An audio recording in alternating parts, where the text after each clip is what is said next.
జై కాంగ్రెస్. మిత్రులారా, ఈరోజు కాంగ్రెస్ పార్టీ ఆయుపట్టైన యువజన కాంగ్రెస్ తెలంగాణ రాష్ట్ర అధ్యక్షుడిగా ఎన్నికల్లో నెగ్గి ఈనాడు బాధ్యత స్వీకరిస్తున్న యువమిత్రుడు శివచరణ్ రెడ్డి గారి ప్రమాణ స్వీకార కార్యక్రమానికి 40 సంవత్సరాల క్రితం యూత్ కాంగ్రెస్ అధ్యక్షుడిగా పనిచేసిన పెద్దలు వి హనుమంతరావు గారు, యూనివర్సిటీ రాజకీయాలలో క్రియాశీలక పాత్ర పోషించిన పెద్దలు కేశవరావు గారు, అదేవిధంగా ఆనాడు నిజాం కళాశాల విద్యార్థి ఎన్నికలలో నెగ్గిన మాజీ పార్లమెంట్ సభ్యులు క్యాంపెయిన్ కమిటీ చైర్మన్ సోదరుడు మధు యాస్కి గారు, అదేవిధంగా రాజ్యసభ సభ్యులు మాజీ యువజన కాంగ్రెస్ అధ్యక్షుడు యువమిత్రుడు అనిల్ కుమార్ యాదవ్ గారు, మాజీ యువజన కాంగ్రెస్ అధ్యక్షుడు తెలంగాణ స్పోర్ట్స్ అథారిటీ చైర్మన్, అదేవిధంగా ఈరోజు వేదిక మీద వివిధ జిల్లాల అధ్యక్షులు, అదేవిధంగా రాష్ట్ర స్థాయిలో వివిధ బాధ్యతలకు ఎన్నికైన యువమిత్రులు, యూత్ కాంగ్రెస్ ఏఐసిసి ఇన్ఛార్జ్ నుంచి వచ్చిన వాళ్ళు, అందరికంటే ఈ పార్టీ జెండాను మోసి 2023న ప్రజాపాలనను కాంగ్రెస్ పార్టీకి అధికారంలోకి తీసుకొచ్చిన యువమిత్రులందరికీ కూడా శుభాకాంక్షలు, మనస్ఫూర్తిగా ధన్యవాదాలు తెలియజేస్తున్న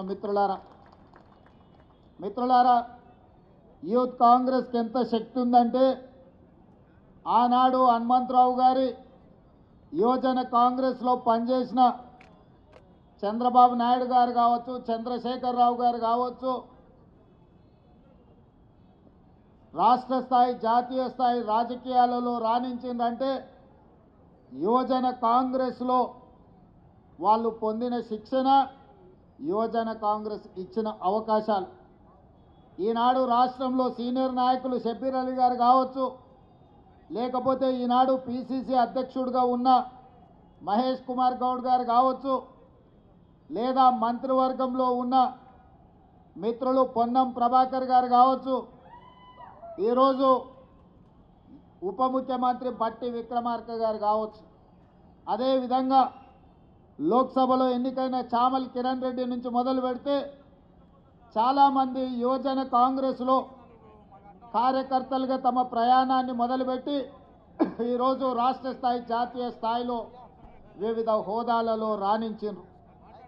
ఇవాళ అందుకే యువజన కాంగ్రెస్ మొదటి మెట్టు రాజకీయాలలో యువజన కాంగ్రెస్ నాయకులుగా ప్రజల దగ్గరికి వెళ్ళి విద్యార్థి యువజన సమస్యల మీద పోరాటం చేసి పేద ప్రజల యొక్క అభ్యున్నతికి ప్రజల దగ్గరికి వెళ్ళినప్పుడే రాజకీయాలలో రాణించడం జరుగుతుంది. ఈరోజు శివచరణ్ రెడ్డి వాళ్ళ తండ్రి జక్కిడి ప్రభాకర్ రెడ్డి గారు, ఆనాడు సుధీర్ కుమార్ గారు ఆనాటి యువజన కాంగ్రెస్ అధ్యక్షుడిగా ఒక గుర్తింపు పొందిన మాజీ కేంద్ర మంత్రివర్యులు శివశంకర్ గారి కుమారుడు సుధీర్ కుమార్ గారితో యువజన రాజకీయాలలో రాణించింది. రెండో తరం ఇప్పుడు శివచరణ్ రెడ్డి ఈరోజు మళ్ళీ యువజన కాంగ్రెస్ అధ్యక్షుడిగా బాధ్యతలు నెరవేర్చింది. మరి జక్కిడి ప్రభాకర్ రెడ్డి గారికి యువజన కాంగ్రెస్లో అయితే కాంగ్రెస్లో 40 సంవత్సరాలు పనిచేసినా కొన్ని అవకాశాలు అదృష్టం కలిసి రాలే. 90% శ్రమ ఉన్నా 10% అప్పుడప్పుడు అదృష్టం కూడా పనిచేయాలి. ఈ రెండు కలిసినప్పుడు తప్పకుండా పెద్ద హోదా రావడానికి ఉంటుంది. ఈరోజు జక్కిడి ప్రభాకర్ రెడ్డి గారికి రాని అవకాశాలు ప్రజా సమస్యల మీద పోరాటం చేస్తే శివచరణ్కు తప్పకుండా అవకాశాలు వస్తాయని చెప్పి తెలంగాణ రాష్ట్ర ముఖ్యమంత్రిగా నేను ఈరోజు చెప్పదలుచుకున్నా. ఈరోజు ఎన్ఎస్యుఐ రాష్ట్ర శాఖ అధ్యక్షుడిగా పనిచేసిన బల్మూరు వెంకట్ని ఎమ్మెల్సీగా ఏఐసిసి రాహుల్ గాంధీ గారు ఎన్ఎస్యుఐలో ఉన్నప్పుడు విద్యార్థి ఉద్యమాలలో ప్రజా సమస్యల మీద ఆనాటి ప్రభుత్వం మీద పోరాటాలు చేసి ఎన్నో కేసులు కట్టుకొని ఎన్నోసార్లు జైలుకి వెళ్ళాడు.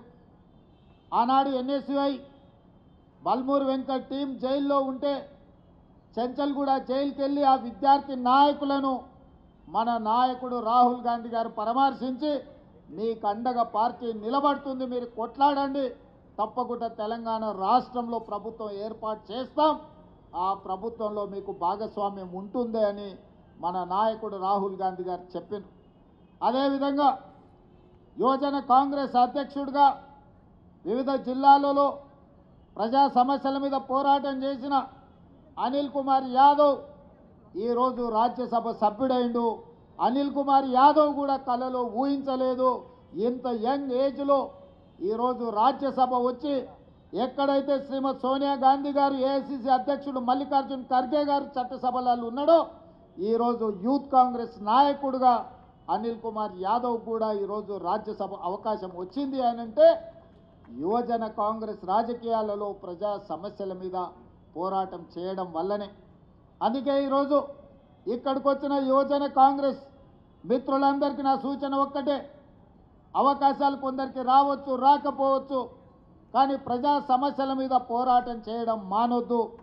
ఈనాడు మన ప్రభుత్వం ప్రజలు కోరుకున్నారు, మార్పు కావాలి, కాంగ్రెస్ రావాలి అని తండాలలో, గూడాలలో, మారుమూల పల్లెల్లో ప్రతి కాంగ్రెస్ పార్టీ కార్యకర్త, దళితులు, గిరిజనులు, ఆదివాసీలు, బలహీన వర్గాలు వీళ్ళందరూ కూడా కలిసికట్టుగా మూకుమ్మడిగా కాంగ్రెస్ పార్టీ జెండా మోసి భుజాలు కాయలు కాసినా కూడా జెండా వదలకుండా మొన్నటి ఎన్నికల్లో ఖచ్చితంగా నిలబడి కొట్లాడిండ్రు. కాబట్టి ఈనాడు తెలంగాణ రాష్ట్రంలో మనం ప్రభుత్వాన్ని ఏర్పాటు చేసుకున్నాం.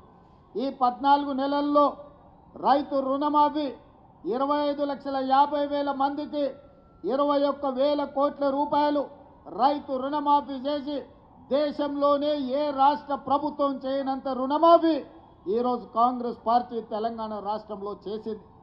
ఇదే కాదు, తెలంగాణ రాష్ట్ర ఉద్యమానికి ఆయువు పట్టైన నిరుద్యోగ సమస్య మొదటి సంవత్సరంలోనే 55,163 ప్రభుత్వ ఉద్యోగ ఖాళీలను భర్తీ చేసి ఈ దేశంలోనే తెలంగాణ రాష్ట్రం ప్రథమ స్థానంలో నిలబడ్డది ప్రభుత్వ ఉద్యోగాలు భర్తీ చేయడంలో.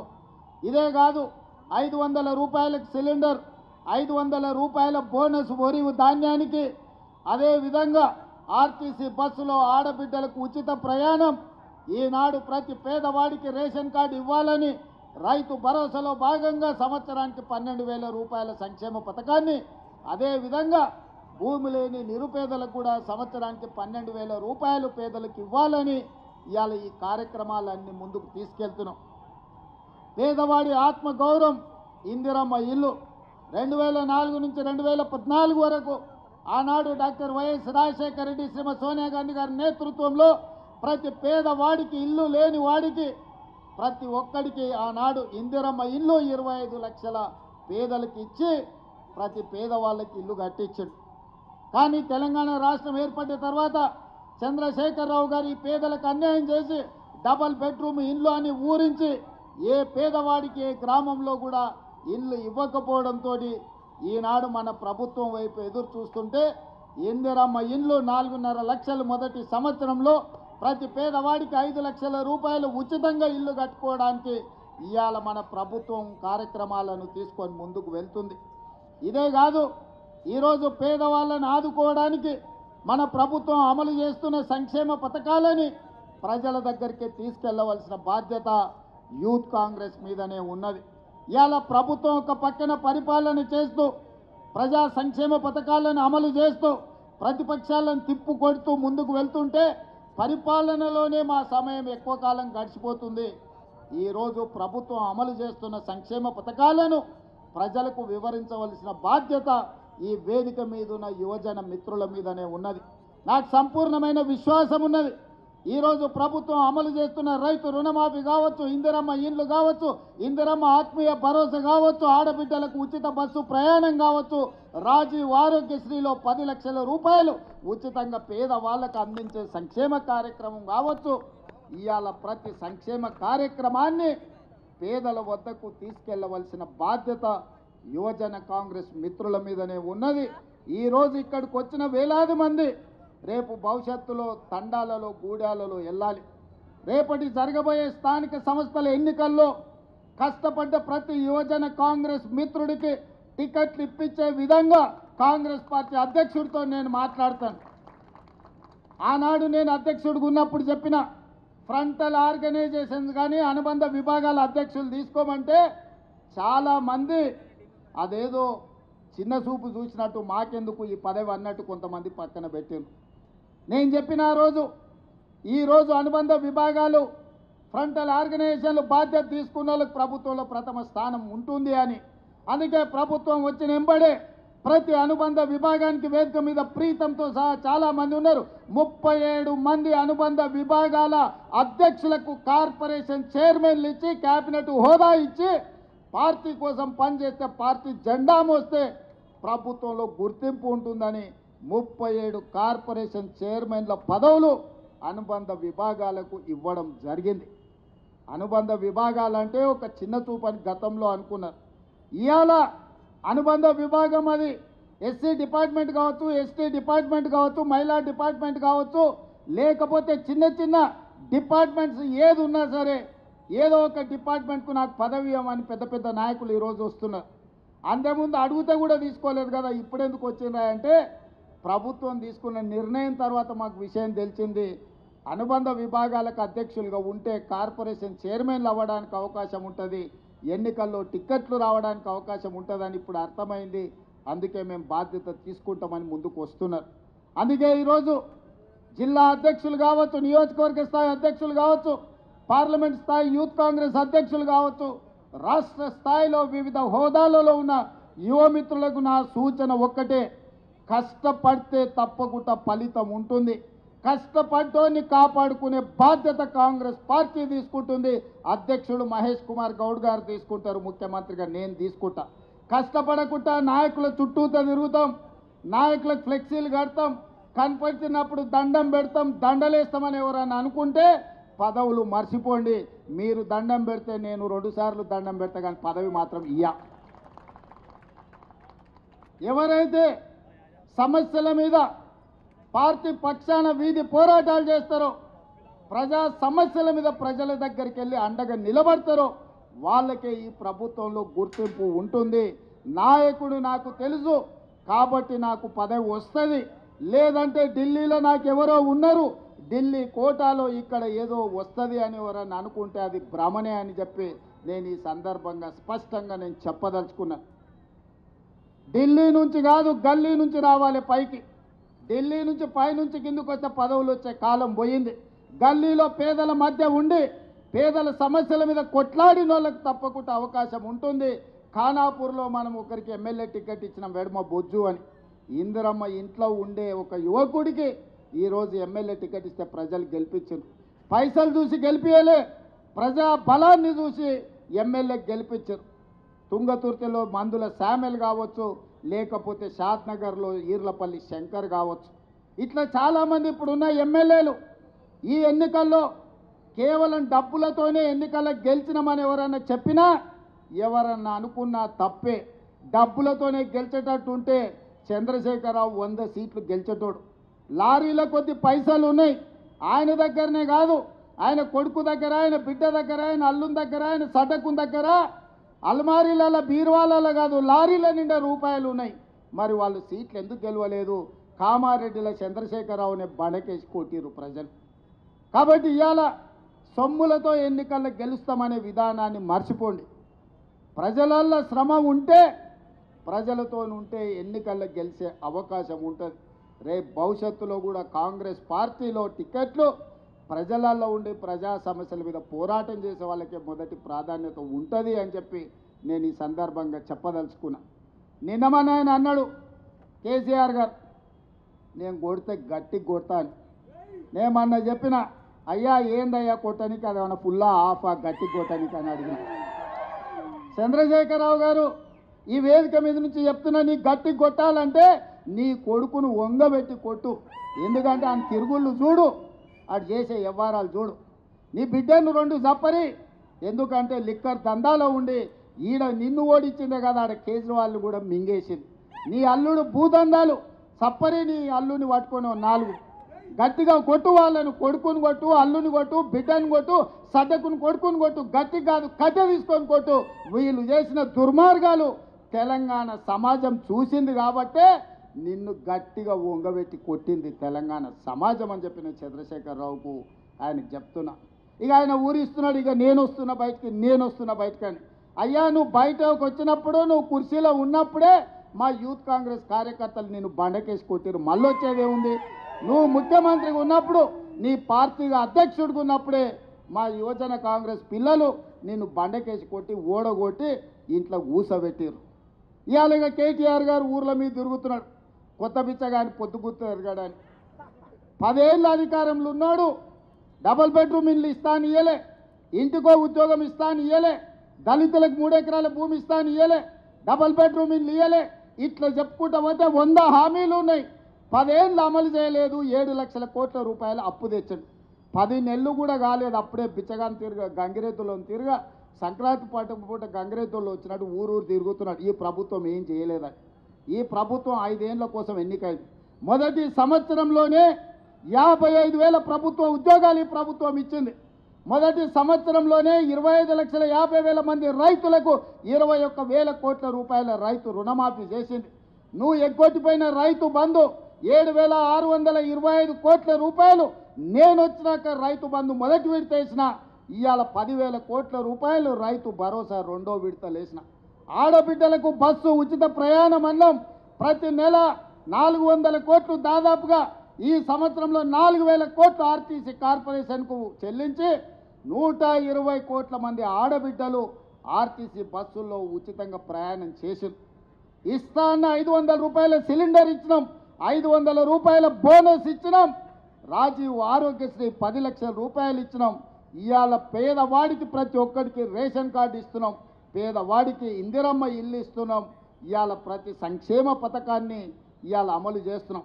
ఇదే కాదు, 1931 తెల్లదొరలు పాలించినప్పుడు కులగణన జరిగింది. దాదాపుగా 95 ఏళ్ల నుంచి స్వతంత్రం వచ్చినాక నరేంద్ర మోడీ 3 సార్లు ప్రధానమంత్రి అయినా బీసీ కులగణన జరగలేదు.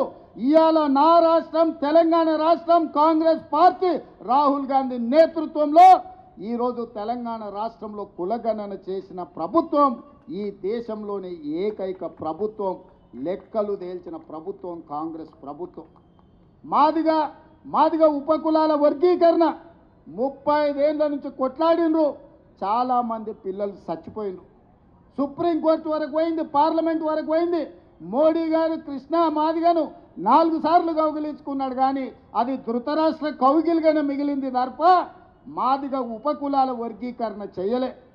కానీ మీ ప్రభుత్వం ప్రజాపాలనలో మాదిగ ఉపకులాల వర్గీకరణ అమలు చేసి దేశంలోనే మొదటి రాష్ట్రంగా నిలబడి దేశంలో దశాబ్దాల కొద్దీ వాయిదా పడుతున్న సమస్యకు పరిష్కారం చూపించినాం.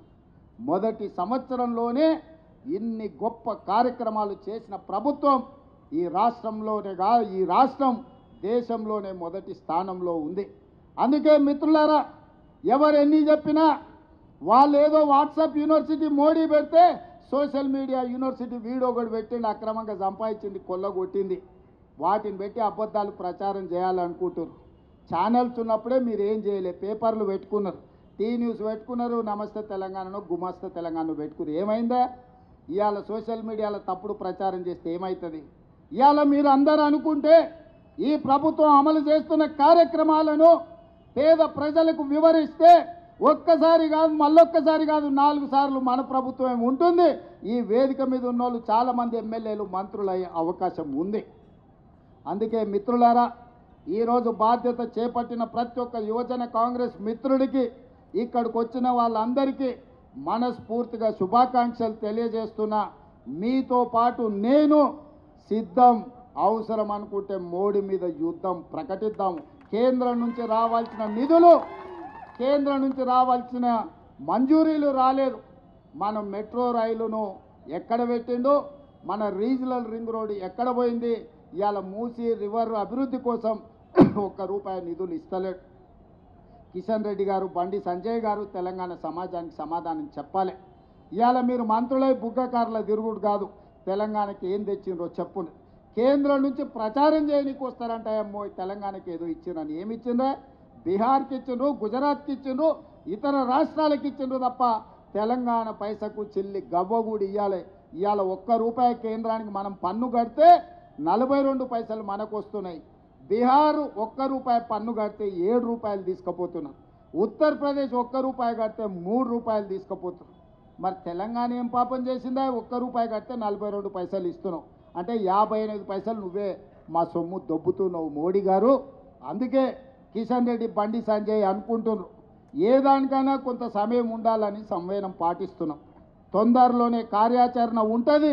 కేంద్ర ప్రభుత్వం రాష్ట్రానికి చేస్తున్న అన్యాయాన్ని మెట్రో రైలు మేము కట్టుకుంటాం, మాకు అనుమతి ఇవ్వండి అంటే దేశంలోనే ఒకనాడు 2వ స్థానంలో ఉండే ఢిల్లీ, తర్వాత హైదరాబాద్ ఇవాళ 10వ స్థానానికి వదిపోయింది. 10 నెలలు అయింది ప్రధానమంత్రి దగ్గర ఉండి మెట్రో రైలుకు అనుమతి ఇవ్వకుండా ఆపిపెట్టిండు. రీజనల్ రింగ్ రోడ్డు సగం ఇచ్చి సగం ఇవ్వకుండా దాచిపెట్టిండు. ఇవన్నీ సమస్యలు ఉన్నాయి. ఈ అన్ని సమస్యల మీద కార్యాచరణ తీసుకుంటాం. తొందరలోనే ఈరోజు బాధ్యత తీసుకున్న వాళ్ళతో ప్రత్యేక సమావేశాన్ని ఏర్పాటు చేస్తా. ప్రజా సమస్యల మీద కేంద్ర ప్రభుత్వం నరేంద్ర మోడీ మీద చేసే పోరాటంలో మీరు ముందు బాగానే ఉండాలి. మీరందరూ కూడా భవిష్యత్తులో రాణించాలి. భవిష్యత్తులో ఈ రాష్ట్రానికి మీరంతా నాయకులుగా ఎదగాలని కోరుకుంటూ మీ అందరి దగ్గర సెలవు తీసుకుంటున్న మిత్రులారా ధన్యవాదాలు.